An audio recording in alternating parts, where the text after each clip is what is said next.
इस कार्यक्रम के पुण्यार्जक हैं साधु सेवा ट्रस्ट। सभी गुरु भक्तों का एक ही प्रण, साधु सेवा और समर्पण। इसी भाव एवं भावना के साथ कार्य कर रहा है साधु सेवा ट्रस्ट।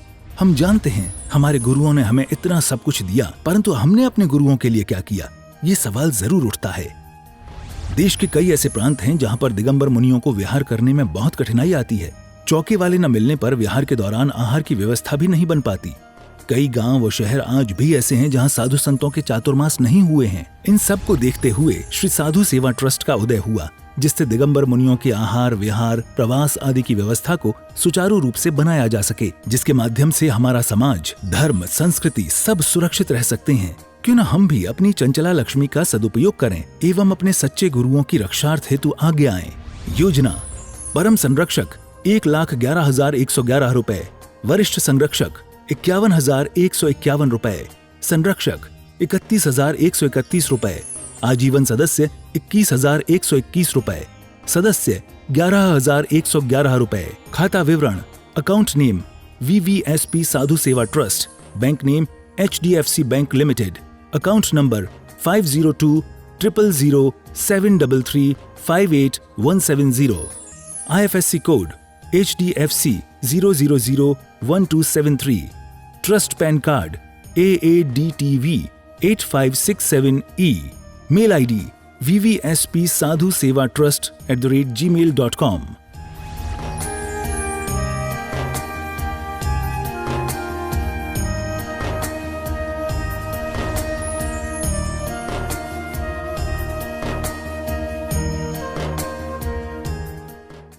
आत्मकल्याण के इच्छुक उपस्थित सभी धर्म प्रेमी पुण्य आत्मा एवं महानुभाव,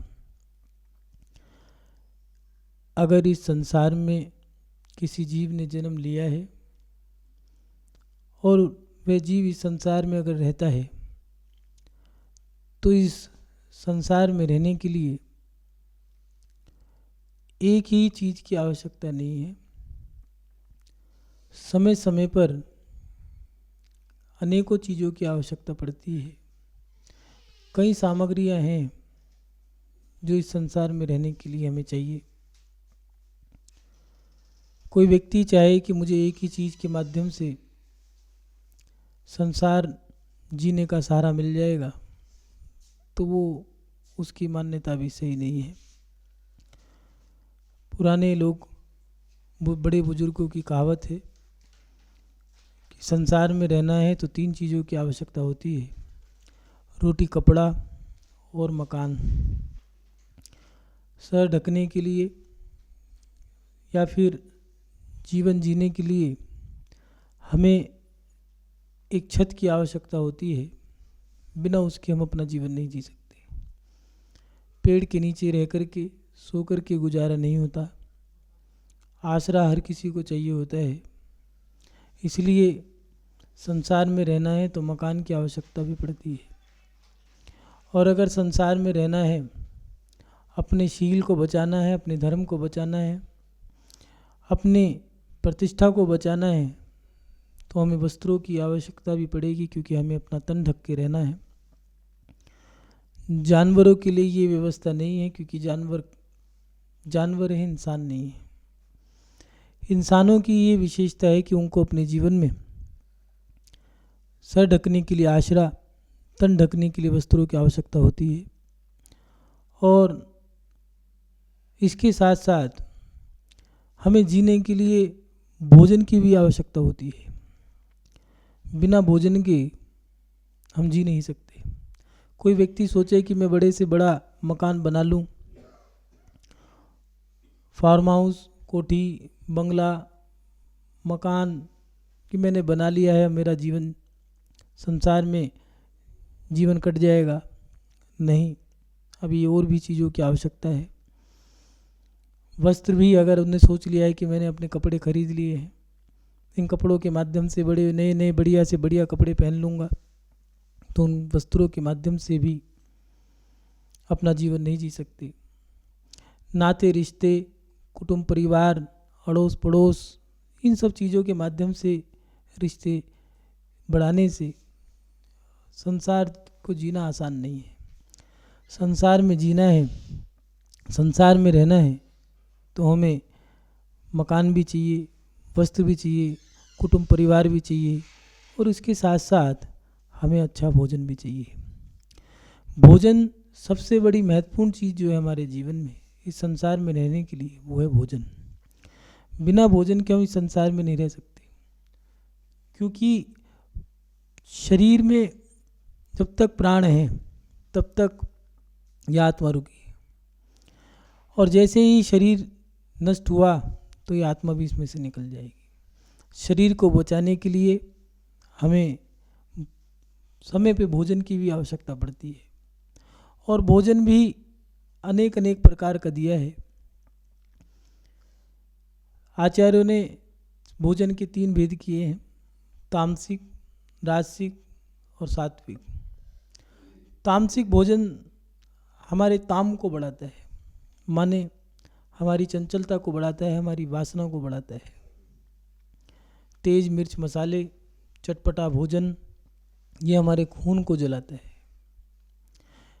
दूसरा भोजन दिया है राजसिक, जिसके अंदर भोग विलासिता की सामग्री दी है, जैसे सोने के बर्तन, उसमें भी जो सामग्री हैं उन सामग्रियों में भी उत्तम उत्तम धातुओं का डालना, स्वर्ण भस्म, रजत भस्म, ताम भस्म, लोह भस्म, इन भस्मों का इस्तेमाल करना, मदिरा का पान करना, ये सारी चीज़ें राजसिक भोजन कहलाती हैं।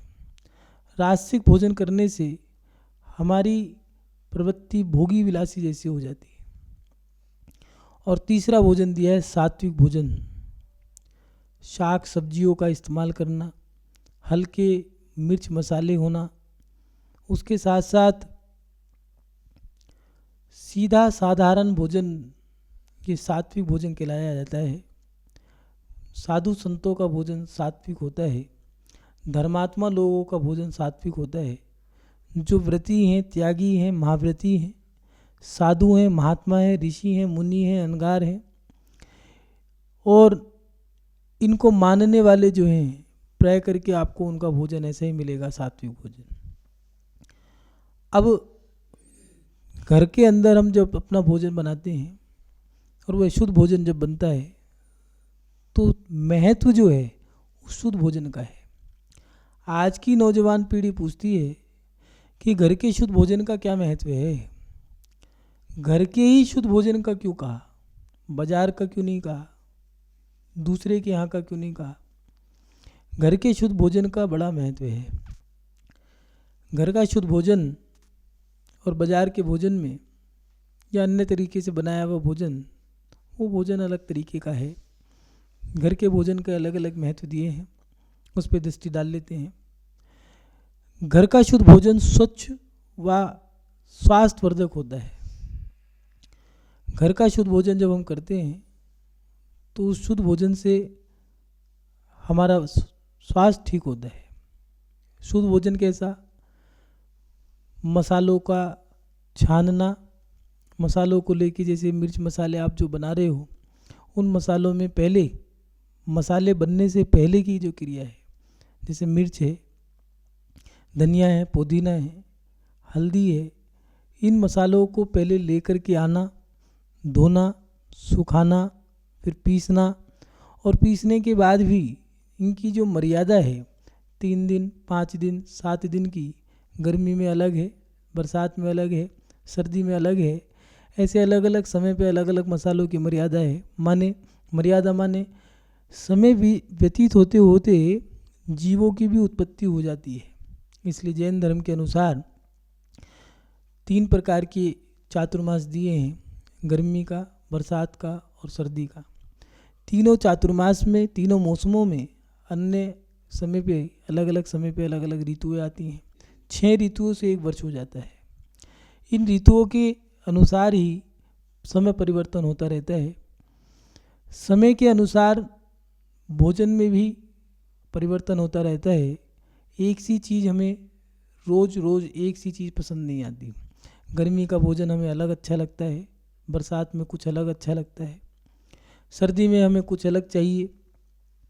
जैसे गर्मी के समय में हमें हल्का भोजन अच्छा लगता है, बरसात के समय में हमें पकोड़े अच्छे लगते हैं, सर्दी के समय में हमें गरिष्ठ भोजन, पराठे, पूड़ी, ये चीज़ अच्छी लगती है, क्योंकि मौसम का भी एक प्रभाव पड़ता है हमारे शरीर पे। ऐसे ही जो हमारे शुद्ध मसाले हैं, वो मसाले भी मौसम के अनुसार उन पे भी प्रभाव पड़ता है, पूरक सामग्री पे भी काल का प्रभाव पड़ता है, और वो मसाले भी अशुद्ध हो जाते हैं।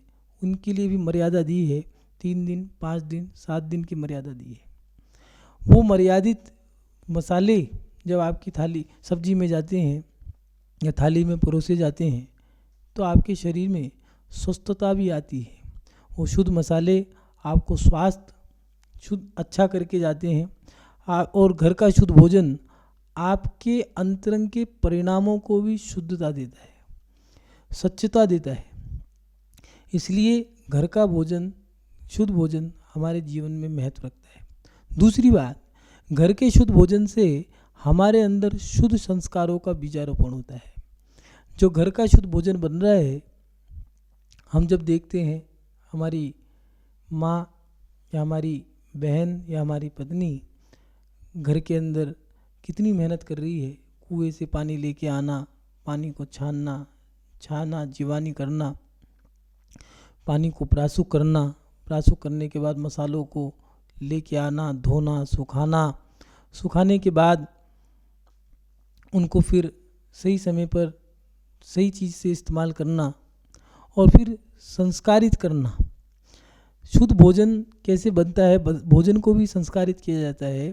पहले की महिलाएं मंदिर जाया करती थी, जाते जाते रास्ता बड़ा हुआ करता था, अब तो मंदिर पास में निकट में मिल जाते हैं। मंदिर जाना, मंदिर जाते समय पाठ कर लिए, मंदिर में जा कर के पूजा कर ली, माला कर ली, स्वाध्याय कर ली, वापस आते हुए पाठ कर ली। अगर कोई रह गए हैं तो भोजन बना रहे हैं, खाली है, सारी क्रिया हो गई, भोजन की क्रिया है, भोजन बनाते बनाते क्या करें, उसी समय मेरी भावना, आलोचना पाठ, पारा भावना, इन सब चीज़ों का पाठ कर लिया। और उसका प्रभाव क्या पड़ा, जो बच्चे या जो लोग भोजन कर रहे हैं, घर के सदस्य जो हैं, उस भोजन को करने के बाद उनके जीवन में प्रभाव पड़ रहा है। ये प्रभाव है कि कभी 12 भावना का उच्चारण हो रहा है या मेरी भावना का, तो लोग साथ साथ उच्चारण करने लगे। और वो कह रहा है कि मैंने जीवन में कभी भी मेरी भावना नहीं पढ़ी, 12 भावना नहीं पढ़ी, और फिर भी मुझे याद है घर में जाके चर्चा करी तो फिर किसी बुजुर्ग ने कहा, अरे तेरी माँ भोजन बनाती है तो इसी का पाठ करती है, उस भोजन से तेरे अंदर ही संस्कार चले गए।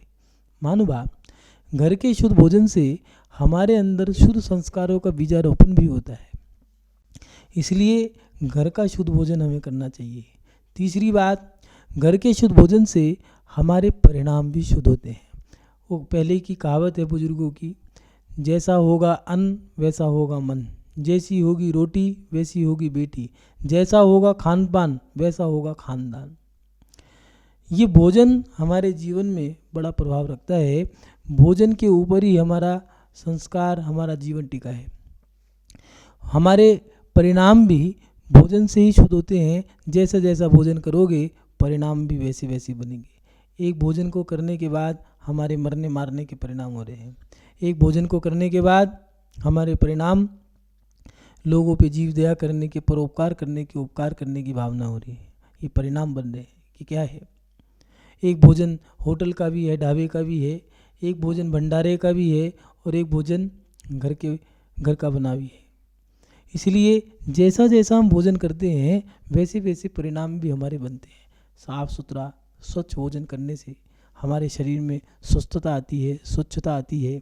भोजन शुद्ध हो तो हमारे अंदर शुद्ध संस्कारों का बीजारोपण होता है, हमारे शुद्ध परिणाम बनते हैं। लेकिन किस भोजन से? जो घर का बना हो, शुद्ध भोजन हो। घर के भोजनों में भी कई प्रकार के भोजन बनते हैं। कोई मांसाहारी भोजन बनाते हैं, कोई मर्यादित भोजन नहीं बना पाते, कहीं अप्रासुक भोजन बनता है, कहीं मांसाहारी भोजन बनता है, कहीं ऐसा भोजन बनता है जैसे आज के समय में नई नई चीज़ें आ गई हैं, नई नई टेक्नोलॉजी आ गई हैं, फास्ट फूड, चाइनीज़ फूड या विदेशों की जो सामग्रियाँ आ गई हैं, ऐसा भोजन जिसको कभी कभार ऐसी चीज़ें, कभी हमने जीवों को देख लिया और ऐसा ही जीवों से मिला हुआ भोजन वो कभी कभार भोजन करते समय जीव नहीं है थाली में, लेकिन उसकी आकृति और उसकी आकृति को देख करके वो विचार आए थे, अरे ऐसी आकृति तो उन चीज़ों की भी है, उससे परिणाम हमारे अच्छे नहीं बन पाते। इसलिए घर के शुद्ध भोजन से हमारे परिणाम भी शुद्ध बनते हैं। लेकिन जिस घर में शुद्ध भोजन हो उस घर की बात कर रहे हैं, हर घर की बात नहीं कर रहे। और घर के शुद्ध भोजन का क्या महत्व है, चौथी बात जो दी है वो ये है कि घर के शुद्ध भोजन में माँ की ममता होती है। माँ की ममता, पत्नी का प्यार और बहन का प्रेम, ये माँ की ममता में मिलते हैं, बाकी सब जगह नहीं मिलते। होटलों में, ढाबों पर या ठेलों पर जाकर के आप खाना तो खा सकते हो, लेकिन माँ के हाथ का बना भोजन आपको हर वहाँ नहीं मिलेगा। एक होटल में जाकर के आपको बढ़िया से बढ़िया टेबल मिल सकती है, बढ़िया सी बढ़िया अच्छी से अच्छी चकाचौंध मिल सकती है। आप 5 स्टार होटल में जाकर के अपना एटीट्यूड दिखा सकते हो, अहंकार की पुष्टि कर सकते हो। बढ़िया से बढ़िया होटल में जाकर के आपको वहाँ पर अच्छी टेबल, अपनी बैठने की स्थान मिल जाएगा, अच्छे से अच्छे गाने सुनने को मिल जाएंगे, वहाँ पर लोग आपको देखने वाले मिल जाएंगे, आपको देखने वाले भी होंगे और आप भी किसी को देख रहे होंगे। और उसके साथ साथ आपकी थाली में बढ़िया सी बढ़िया सामग्री भी आ सकती है। आप अपने पैसों को खर्च करके अपने अहंकार की पुष्टि भी कर सकते हो, अपना अहंकार भी दिखा सकते हो। सामने वाले 2 जनों को साथ लेकर के जाकर के वहाँ दिखा रहे हो कि मैंने इतना खर्च किया। आप बढ़िया से बढ़िया 5 स्टार में जाकर के या विदेशों में जाकर के भोजन कर सकते हो कि मैंने वहाँ का भोजन भी किया है, बता सकते हो, दिखा सकते हो। लेकिन वो भोजन जो है, चाहे जिस पे आपने 1000 रुपये, लाख रुपये, करोड़ रुपये खर्च कर दिए हों, उस करोड़ों रुपये को खर्च करने के बाद भी माँ के हाथ के बने भोजन का स्वाद नहीं मिल सकता। माँ के हाथ का वात्सल्य, ममता, स्त्री के हाथ का बना भोजन जो है उसमें वो जो प्रेम है, और बहन का जो वात्सल्य है, जो बहन का जो वात्सल्य है, बहन की जो ममता है, वो चीज़ें आपको हर जगह नहीं मिलेंगी, वो घर के शुद्ध भोजन में मिलती है। सभी लोगों की भावना भी होती है। और जो स्त्री जब घर का भोजन बनाती है तो भोजन बनाने वाला व्यक्ति वो यही सोचता है कि जो मेरा भोजन है सबको स्वादिष्ट लगे और सबके हित का हो, सबका लाभ हो इस भोजन को करने से। होटलों के या बाहर के भोजन में ये बात नहीं मिलती। क्यों? क्योंकि बाज़ार के भोजन वाले तो पैसा कमाने के लिए हैं। बाज़ार में तो व्यापार है और व्यापारी तो एक ही बात सोचता है, पैसा दे सामान ले, और जितना लाभ हमें हो जाए, कम से कम चीज़ देने में जितना लाभ हो जाए उतना, माने सस्ते से सस्ते मसाले लगा दूं। ये तो एक व्यापार है और व्यापारी तो यही चाहता है कि मैं 100 रुपये की चीज़ को जितना कम से कम करके दे दूं उतना मुझे लाभ होगा। इसलिए घर के अंदर ये भावना नहीं होती। घर के अंदर तो ये भावना होती है, मैं कितनी भी मेहनत करूं, सामने वाले जो ये भोजन करने वाले सदस्य हैं, चाहे वो मेरे बच्चे हों, पति हो, पुत्र हो, कुटुंब परिवार के सदस्य हों, ये सब जब भोजन करें तो इनका स्वास्थ्य ठीक हो, इनका शरीर हष्ट पुष्ट हो, स्वास्थ्यवर्धक ये भोजन बने और उनको लाभ हो। तो महानुभाव, ये घर के शुद्ध भोजन का महत्व है। घर के शुद्ध भोजन से हमारा शरीर हष्ट पुष्ट होता है, स्वस्थ होता है, हमारे परिणाम अच्छे होते हैं, संस्कारों का बीजारोपण होता है, और उसके साथ साथ माँ की ममता मिलती है, बहन का प्रेम मिलता है, पत्नी का प्यार मिलता है, और आपस में एक दूसरे के प्रति सहानुभूति, एक दूसरे के प्रति प्रेम वात्सल्य बढ़ता है। पहले के लोग करते क्या थे, एक साथ बैठ के भोजन करते थे। भोजन बन गया है, इतना करते 9 से 10, 10 से 11 बज गए हैं, नहीं करेंगे तो सब एक साथ ही करेंगे। भैया आ रहे इंतजार करते करते भोजन भी ठंडा हो गया, कोई बात नहीं, दोबारा गर्म हो जाएगा, करेंगे, एक साथ करेंगे। भोजन रख दिया है, चारों तरफ चद्दर बिछा दी है, अखबार पे भोजन रख दिया है और सब लोग बैठ गए हैं। थाली रख दी है, भोजन परोस दिया है, सब लोग भोजन कर रहे हैं। भैया भी खुश हैं और इस बात का दुख भी है कि मैं देर से आया हूँ, मेरे कारण सब लोग देर से भोजन कर रहे हैं। और खुश इस बात की है कि देखो आज भी हमारे आपस में एक दूसरे के प्रति कितना प्रेम वात्सल्य, कितना समर्पण है कि मेरे ना आने के कारण सबने भोजन नहीं किया। अब दूसरी बार वो और जल्दी ही आएंगे, देर से नहीं आएंगे। क्यों? क्योंकि मैं नहीं गया तो कोई भोजन नहीं करेगा।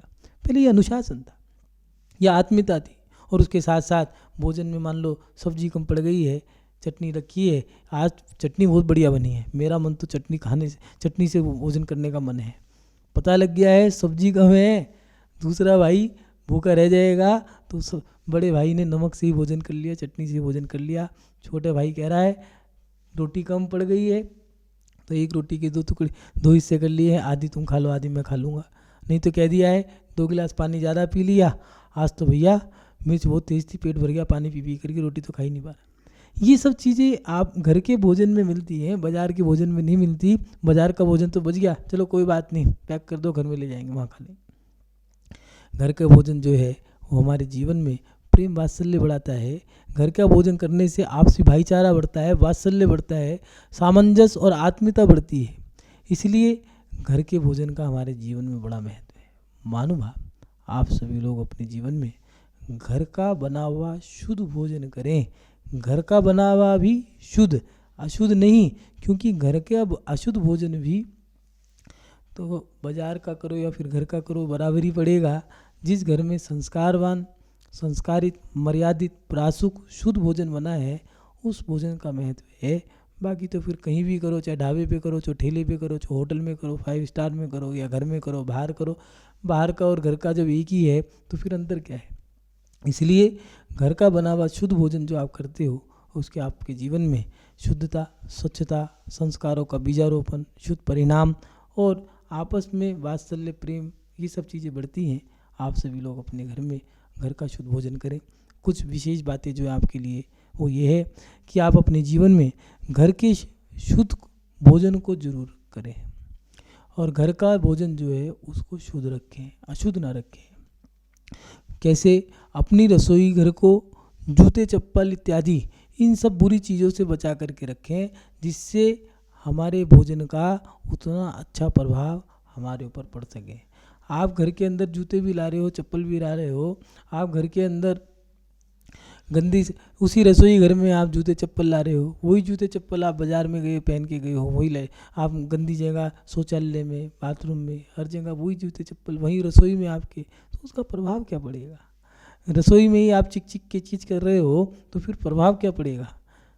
इसलिए घर के अंदर जो रसोई घर है उसमें जूते चप्पल या फिर गंदी जो सामग्रियां हैं उनको लाना निषेध रखें। जितना रसोई घर शुद्ध होगा, याद रखना, उतना घर आपका ऊर्जावान होगा, घर शुद्ध होगा, घर में रहने वाले लोगों के परिणाम शुद्ध होंगे, परिणाम अच्छे होंगे। इसलिए ये विशेष है, इन बातों पे ज़रूर ध्यान दें कि अपनी रसोई घर को जूते चप्पल आदि जो बुरी सामग्री है, जितनी भी बुरी चीज़ें हैं, उन चीज़ों से बचा के रखें। दूसरी बात, घर के शुद्ध भोजन में अवश्य वस्तु जो है, जो अभक्ष माने भक्षण करने लायक नहीं है, उन वस्तुओं का निषेध रखें। अगर शुद्ध भोजन है तो शुद्ध भोजन में भोजन करने लायक जो वस्तुएं हैं, शुद्ध भोजन शाक सब्जियों से बनता है और अशुद्ध भोजन जो अभक्षण करने वाली जो वस्तुएं हैं, जो खाने लायक नहीं है, उन चीज़ों से अभक्ष भोजन बनता है। जैसे अंडा है, मांस है, जिन चीज़ों से जीवों की हत्या होती है, उन हत्या हो गई है जिन जीवों की, उन जीवों को आप कैसे खा सकते हो। मान लो आपकी उंगली कट गई है, क्या आप अपनी उंगली को काट के खा लोगे? फिर दूसरे की उंगलियों को, उसके शरीर को कैसे काट के खा जाओगे। इसलिए ये एक पाप भी है। और सोचो, जिस शरीर को कोई व्यक्ति आपके घर में या फिर किसी के घर में कोई व्यक्ति मर गया है, उस मरे हुए शरीर को देख करके लोगों को घृणा आती है, उसकी बदबू से पूरा शरीर सड़ जाता है, पूरा घर अपवित्र हो जाता है, घर में बदबू फैल जाती है। ऐसे ही अब मनुष्य के शरीर को हटा करके आप जानवर का, पशु का शरीर रख लो, आप उस शरीर को कैसे खा जाओगे। जैसे आप इंसान के शरीर को नहीं खा सकते, आप जानवर के शरीर को कैसे खा जाओगे। जिसको आप जानवर कह रहे हो, उस जानवर को, जिसके अंदर कुछ भी गुण नहीं है, जब उसको आप जानवर कह रहे हो तो जानवर को खा कैसे जाओगे। इसलिए घर के अंदर अगर चूहा आ जाए, कॉकरोच आ जाए तो आपको घृणा आती है, और सोचो कि उन चूहे और कॉकरोचों को आप कैसे खा सकते हो। इसलिए घर के अंदर जो हिंसक चीज़ें हैं, रसोई में, घर के अंदर भी जो आपकी रसोई है उसके अंदर आप लोगों को ये चीज़ें नहीं लानी है। जैसे जो चीज़ें अशुद्ध हैं, अभक्ष हैं, खाने लायक नहीं है, जैसे जीवों की कलेवर हैं, अंडा मांस है, या फिर कुछ चीज़ें ऐसी हैं जो मांस नहीं है लेकिन खाने योग्य नहीं है। आज लोग उसको बहुत बहुमूल्य मात्रा में सेवन करते हैं। जैसे ज़मीन के नीचे उपजाऊ सब्जी, शाक सब्जियां हैं, जैसे मूली है, गाजर है, लहसुन है, प्याज है, ऐसी चीज़ें अगर हम उनका सेवन करते हैं तो वो हमारे शरीर में लाभदायक नहीं होते। साइंस ने भी इसको स्वीकार किया है कि जो आलू है, प्याज है, लहसुन है, ये चीज़ें या और भी बहुत सारी चीज़ें हैं, जैसे पेड़ पे उगने वाली भी चीज़ें ऐसी जो हैं, जैसे अफ़ीम है, गांजा है, जिनकी फसलें होती हैं, अफ़ीम है, गांजा है, चरस है, हम ये चीज़ नहीं खाते। क्यों? ये नशीले पदार्थ हैं। कुछ चीज़ें ऐसी हैं जो ज़मीन के नीचे होती हैं, वो भी त्याज्य हैं, जैसे प्याज, लहसुन, आलू, जिमीकंद इत्यादि। कुछ चीज़ें पेड़ों पे भी पैदा होती हैं, वो भी सेवन योग्य नहीं है, जैसे किम्पाक फल। अगर उस फल का सेवन कर लो तो व्यक्ति खाते के साथ ही मर जाता है, विष है। या फिर कोंदे हैं जिनको खा करके नशा होता है, या फिर बैंगन आदि इत्यादि ऐसी चीज़ें हैं जिनको खा करके वो बेगुण है, उसके अंदर कोई गुण नहीं है, वो हमारे गुणों को भी समाप्त कर देता है। इसलिए अपने रसोई घर में ऐसी अभक्ष सामग्री का लाना निषेध रखें। और तीसरी बात, घर के शुद्ध भोजन में जो आपने भोजन बनाया है उस भोजन को आप दिन से करें, रात से ना करें। रात को भोजन करने से हानियाँ ज़्यादा हैं, लाभ नहीं है। आपका भोजन आपने दिन से किया है, 6 बजे तक आपने भोजन कर लिया, या गर्मी में 7 बजे तक, या बरसात में आपने 6:30 7 बजे तक, 7:30 बजे तक, गर्मी में और दिन देर से छिपता है, तो उसी हिसाब से आपने भोजन कर लिया है। गर्मी, सर्दी, बरसात में जिस हिसाब से दिन छिपता है, माने दिन ढल गया है, अंधेरा होने वाला है, उससे पहले तक आप भोजन कर लें, और वहाँ पर आपने भोजन कर लिया तो सोने का आपके पास 3 घंटे का समय है। 8-9 बजे तक आप अगर सोते हो, या फिर पढ़ने वाले बच्चे जो हैं 9 बजे या 10 बजे तक सो जाते हैं, तो 4 घंटे आपके पास हैं। 4 घंटे में वो भोजन की पाचन क्रिया हो जाती है, वो भोजन आपको पच जाता है, वो आपका भोजन आपको शरीर में नहीं रहता, वो मल के माध्यम से निकल जाता है। लेकिन रात में भोजन करते हो और भोजन करके आप सो जाते हो तो आपको लाभ नहीं होता, हानि होती है। महानुभाव, वो रोग वर्धक नहीं होता, रोग को बढ़ाने वाला है, रोग का नाश नहीं करता। इसलिए अपने जीवन में अगर आपको अपना पुण्य बढ़ाना है, अपना स्वास्थ्य ठीक रखना है, तो घर का शुद्ध भोजन करें, जिससे कि आपके परिणाम शुद्ध होंगे। इस कार्यक्रम के पुण्यार्चक थे साधु सेवा ट्रस्ट।